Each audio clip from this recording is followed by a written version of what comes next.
complexity is often associated with sophistication and success. Yet your argument is that simplicity is the real key to innovation. So why is that? Well, because it gives you the space to think.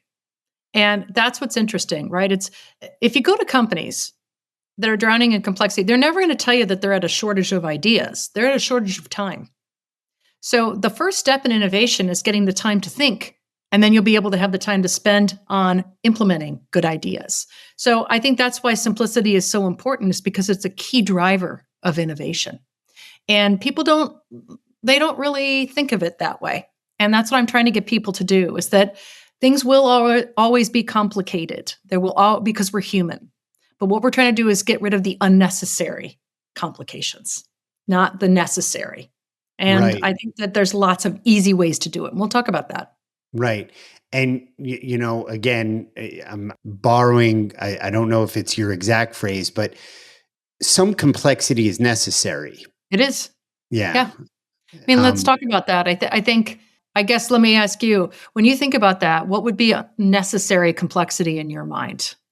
You think Well, of I'm it? having my vehicle repaired right now, and the mechanic, it's some pretty complex stuff that he's getting into there, and I don't know any way around it. I'm not a mechanic. I rely on his training and his awareness and understanding of some pretty complex aspects of the motor that need to be addressed. I don't You know just if that. nailed it. That's it. It's where, things that require safety or expertise, that's where complexity comes in handy, because you want the people that have studied it, right? So, I want my pilot to be able to fly a plane properly. I want my Right. surgeon to have gone to medical school. But what you don't want is how they work to get in the way of what you hired them to do. So there's lots of mechanics. Some are better than others. And it's not just the expertise, it's how they work to get it done. Because if they drown you in paperwork and they don't do a good job, that's unnecessary, versus being able to focus on the job that's valuable and they're designed to do. And that's what we want to do at work, right? We don't want to sit in meetings and emails that are unnecessary, just the ones that are productive so we can reach our goals and do what we were hired to do. That's my job, Right. is to help people be able to do that. Right.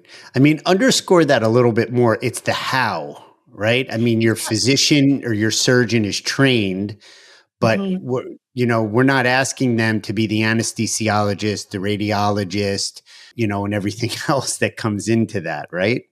Well, let's use the doctor example. So many people in the medical profession are frustrated because they're not spending their time healing people. They're spending their time filling out insurance paperwork.